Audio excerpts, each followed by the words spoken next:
The text came on a Tuesday morning, May 3, 2022, 9:47 a.m. I was sitting in my campus apartment, reviewing my dissertation one final time before my PhD defense the next day. 8 years of research on renewable energy applications in developing nations. 8 years of late nights, failed experiments, breakthroughs, setbacks, and finally, success. My phone buzzed. I smiled, thinking she was texting to wish me luck on my defense. Maybe to confirm their flight details for my graduation ceremony on Saturday. Instead I read, "Sarah, your father and I have decided not to attend your graduation. We need to be honest. We think you've wasted 8 years on something impractical. Your brother's MBA graduation is in 2 years, and that actually matters for his career. We're saving our time and money for that. Hope you understand." I stared at the screen for a full minute. Then another text. "Also, we told everyone you're finally finishing school. They all asked what took so long. It's embarrassing explaining you're still a student at 30. I set the phone down carefully. My hands were shaking. 8 years. I'd spent 8 years pursuing this degree while working as a research assistant, scraping by on a stipend that barely covered rent. 8 years of telling my family about my research, my publications, my progress. They'd never asked a single question about my actual work. My younger brother, Derek, had graduated from undergrad 2 years ago and immediately started working at a consulting firm. He was now enrolled in a prestigious executive MBA program, 2 years part-time while working full-time. My parents talked about him constantly. Derek's MBA will set him up for life. Derek's company is paying for his degree. Derek will be making 6 figures by 30. Meanwhile, I was the embarrassment. The one who kept going to school instead of getting a real job. I called my mom. She answered on the 4th ring. "Hi honey. Did you get my text?" "Mom, my graduation is in 4 days. You're really not coming." "Sir, we explained this. Your father has a golf tournament that weekend. And honestly, we've been to your undergrad graduation. How many graduations does one person need? This is my PhD, Mom. It's different. It's another degree that won't help you get a job," she interrupted. "Sweetheart, we love you but we're worried. You're 30 years old with no career, no savings, no real prospects. Derek is buying a condo. What are you doing?" "I'm about to defend my dissertation. I'm about to become Dr. Sarah Mitchell." "And then what?" she asked. "Who's going to hire you? What are you going to do with a PhD in? What is it again?" "Environmental engineering with a focus on renewable energy systems." "Right. And how many jobs are there in that?" I closed my eyes. "Mom, I have a job lined up. I told you about it. That postdoc position? Sarah, that's not a real job. That's more school. It's a research position at Stanford. It pays $68,000 a year. Derek makes $95,000 plus bonuses," she said. "And he's only been working for 2 years. Everything always came back to Derek." "I have to go," I said. "My defense is tomorrow." "Good luck, honey. We do love you. We just want you to be practical." She hung up. I sat there in my empty apartment staring at my dissertation. Scalable solar microgrids for rural electrification in sub-Saharan Africa. 347 pages. 4 years of field research. Published findings in 3 major journals. Useless according to my mother. My defense the next day went perfectly. My committee praised my work. Dr. Jennifer Hartley, my advisor, told me it was one of the best dissertations she'd seen in 20 years. "You should be proud," she said. "This research is going to change lives, Sarah." "Thank you," I said, trying to smile. She studied my face. "Your family isn't coming to graduation, are they?" I shook my head. "I'm sorry," she said gently. "For what it's worth, I'll be there. And I'm proud of you." Saturday arrived. May 7, 2022. Graduation day. I put on my doctoral robes alone in my apartment. The heavy black gown, the velvet tam, the blue and gold hood representing my field. I looked at myself in the mirror. Dr. Sarah Mitchell. I'd done it. Despite everything, I'd done it. The ceremony was at 2 p.m. at the university's main arena. Hundreds of graduates, thousands of family members filling the seats. I sat in the doctoral candidate section. About 40 of us total. Around me I heard excited chatter. People pointing out their families in the crowd. Parents waving. Siblings holding signs. I looked up at the sea of faces and saw no one I knew. Dr. Hartley was sitting with the faculty, but that was it. When they called my name, Sarah Elizabeth Mitchell, Doctor of Philosophy in Environmental Engineering, I walked across that stage to polite applause from strangers. No one screamed my name. No one stood up. No one took photos. I shook the dean's hand, received my diploma, and walked off the other side. That was it. 8 years summed up in 15 seconds. After the ceremony, I stood outside the arena watching families celebrate. Flowers, balloons, tears of joy. Parents hugging their graduates, telling them how proud they were. I got in my 12-year-old Honda Civic and drove back to my apartment. That night, I ate takeout Chinese food alone and updated my LinkedIn profile. Sarah Mitchell, PhD. My mom texted at 8:30 p.m. Did it go okay? Not, congratulations. Not, we're proud of you. Just, did it go okay? I typed back, yes. She replied, good. Talk soon. That was it. Over the next 2 weeks, I packed up my apartment and moved to Palo Alto for my postdoc position at Stanford. Dr. Hartley had connected me with Dr. Robert Chin, who was running a groundbreaking lab focused on affordable renewable energy for developing nations.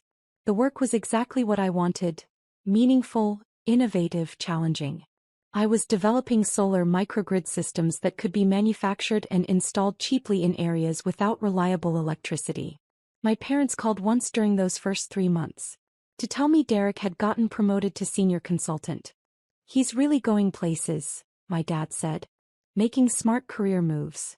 That's great, I said. How's your research thing going? It's going well. We just got approved for field testing in Kenya. Kenya. My mom's voice was skeptical. Why Kenya? Because 600 million people in sub-Saharan Africa don't have access to reliable electricity. My microgrids could change that. Silence. Then my dad, well, that's nice, honey. Very noble. Derek's company just signed a contract with a Fortune 500 company. Big commission for him. I stopped telling them about my work after that. 6 months into my postdoc, something unexpected happened. I'd been collaborating with a small startup called SolarReach that was trying to commercialize renewable energy solutions for developing markets. They'd been struggling. Great technology, terrible business model. The CEO, Michael Torres, called me in November. Sarah, we're going under. We've got maybe 2 months of runway left. But your microgrid design, it's revolutionary. If we could figure out how to scale it to make it profitable. I'm a researcher, not a business person, I said. You know what I mean. Just keep it professional. Don't make it about family stuff. Derek, do you actually know what I do at the museum? You work there. Museum stuff. Look, I gotta go. Just don't make things weird, okay? He hung up. I sat there for a long moment, then pulled up the museum's website. My bio was prominently featured on the leadership page. Dr. Sarah Mitchell, Executive Director, PhD, Cultural Anthropology, Yale University, former Deputy Director, Metropolitan Museum of Art Board Member, International Council of Museums author, Cultural Preservation in the 21st Century, 2019 recipient, National Medal of Arts. There was a professional photograph of me at my desk. The museum's soaring atrium visible through the window behind me. Contact information. A detailed CV. Derek had never looked. Not once in 4 years. January 13th arrived cold and bright. I dressed carefully that morning. A tailored charcoal suit, minimal jewelry, my hair pulled back in a professional bun. I looked exactly like what I was. A senior executive in one of the world's most important cultural institutions. At 9:45 a.m. Jennifer briefed me. Congresswoman Chen's motorcade just arrived. Security is escorting her up. Her chief of staff, 2 aides and a press liaison. Press. They want photos of her with the international flags in the main hall. Good optics for her arts and culture subcommittee work. Of course.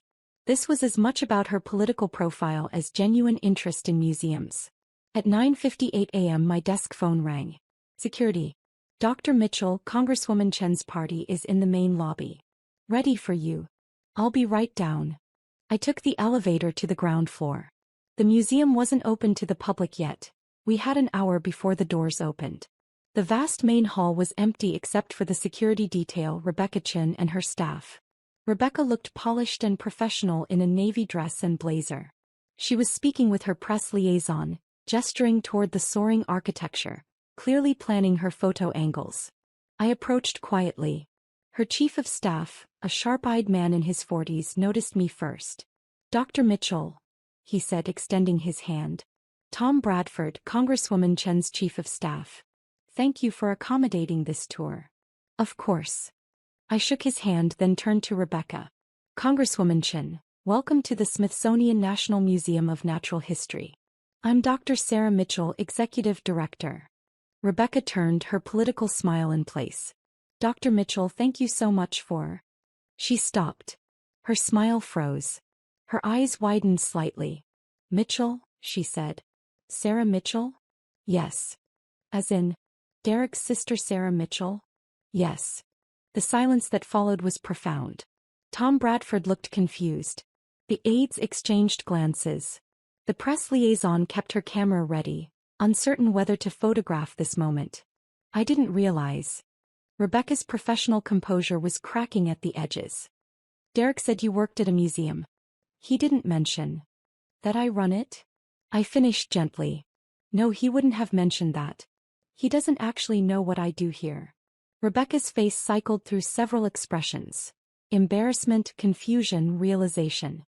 "The executive director. You're the executive director of the Smithsonian Natural History Museum.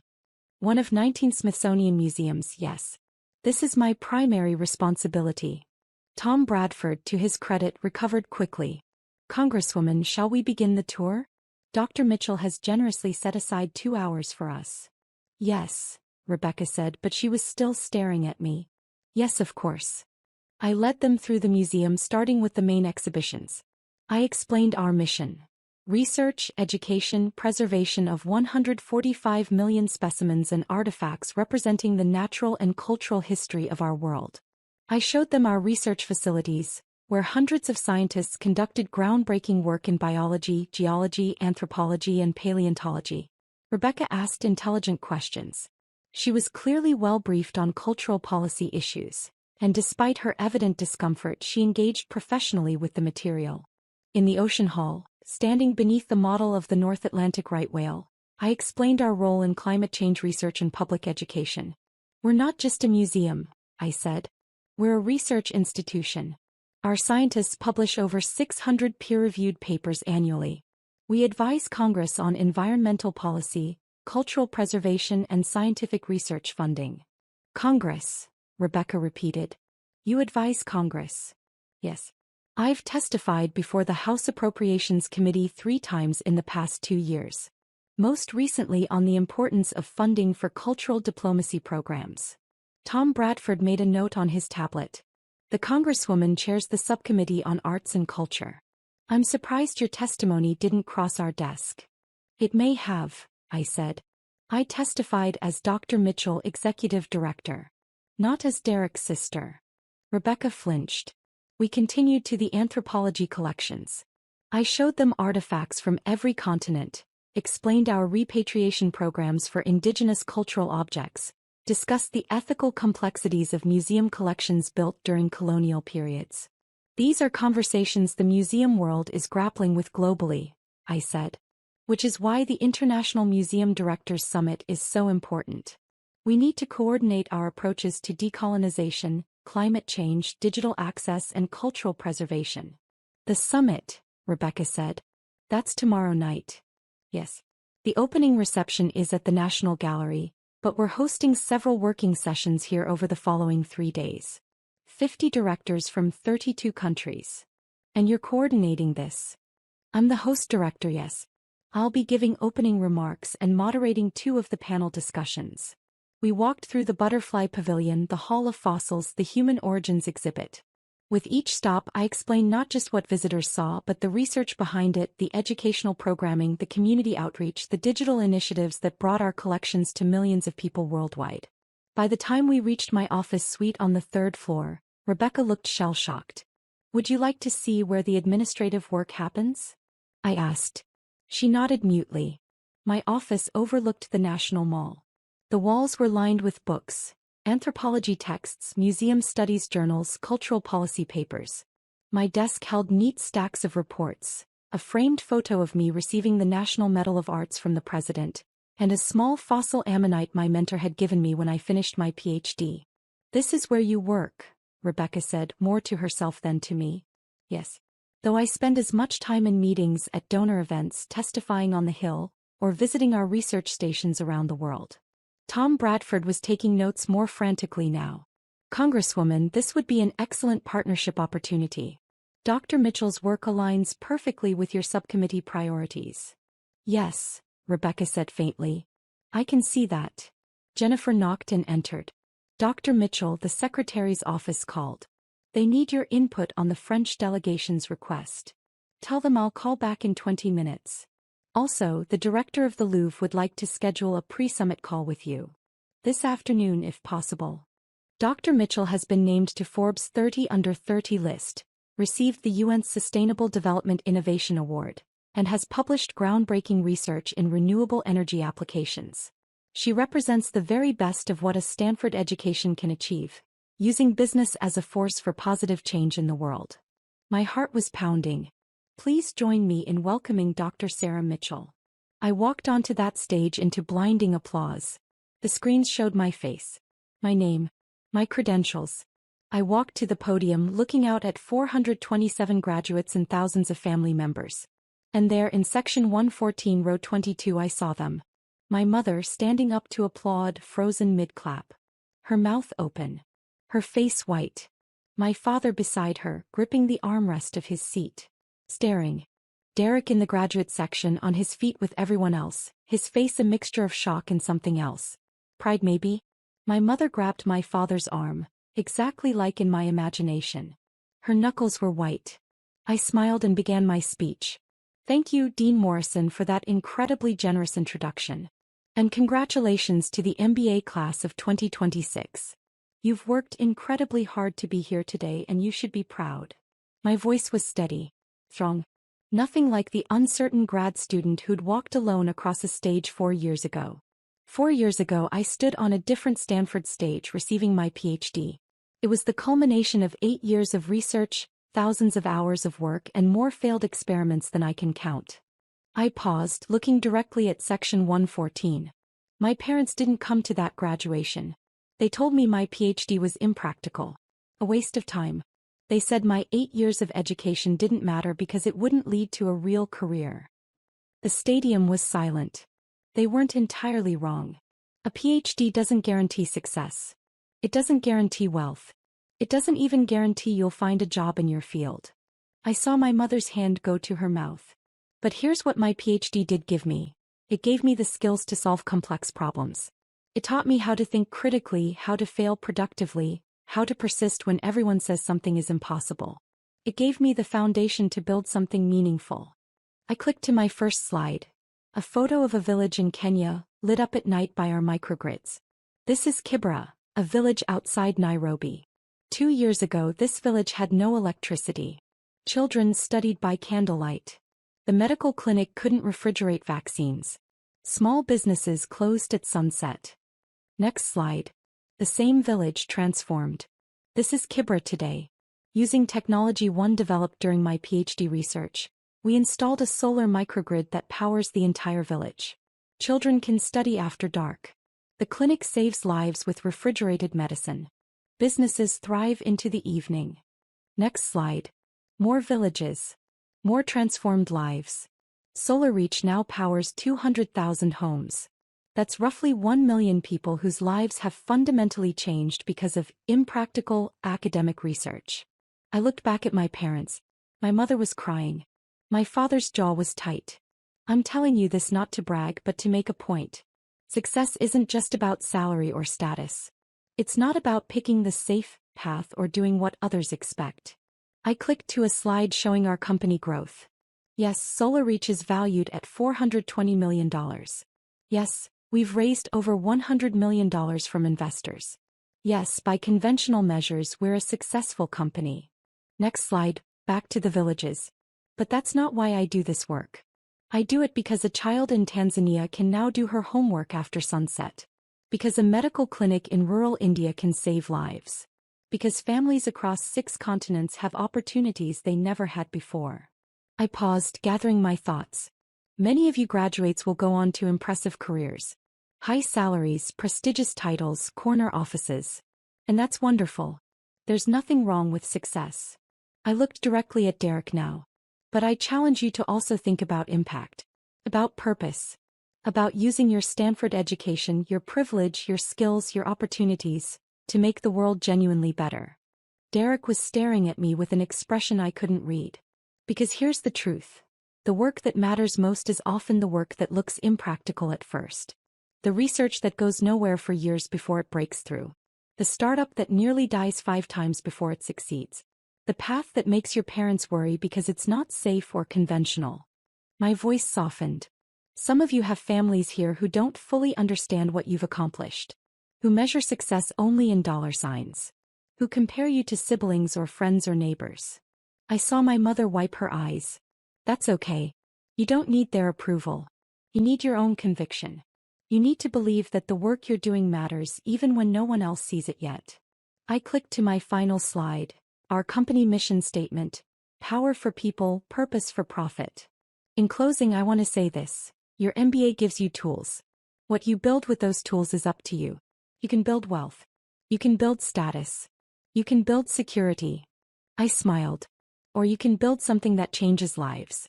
Something that solves real problems. Something that matters in ways that can't be measured by quarterly earnings. I looked out at all 427 graduates. You're some of the most talented, educated, privileged people in the world. Don't waste that privilege on work that doesn't fulfill you. Don't spend your life chasing someone else's definition of success. Final pause. Find the problem that breaks your heart. Then fix it. That's what your education is for. I stepped back from the podium. Congratulations, class of 2026. Thank you. The stadium erupted in applause. Standing ovation. Thousands of people on their feet. But I was only watching 3. My mother was sobbing into my father's shoulder. My father was staring at me like he'd never seen me before.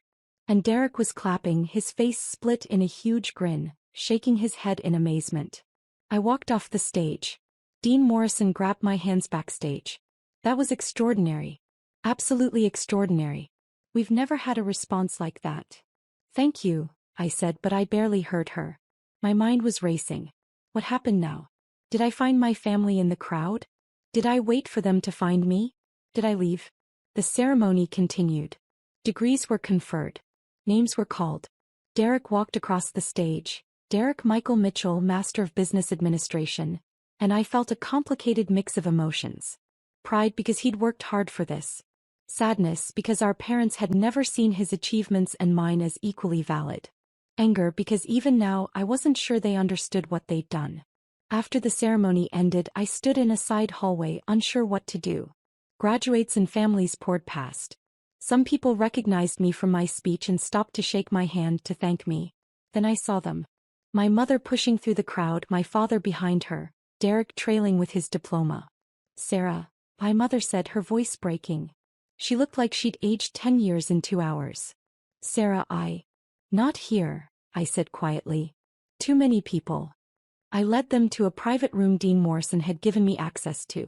We stood in awkward silence. You're a CEO, my father finally said. Of a $420 million company. Co-founder and CTO, I corrected. But yes. Why didn't you tell us? My mother asked. I did tell you. Multiple times. You didn't listen. You said you were doing research. You never said you started a company. I told you I left Stanford for a startup. You said it was impractical. Silence. Derek cleared his throat. That speech was incredible, Sarah. I had no idea you were doing all this. You never asked, I said, but not unkindly. That's not fair, my father protested. We always asked about your work. No, I said firmly. You asked if I had a real job yet. You asked when I was going to get serious about my career. You compared me to Derek constantly. But you never once asked what my research was actually about. You never asked what I was building. You never cared. We cared, my mother insisted, crying. We were just worried.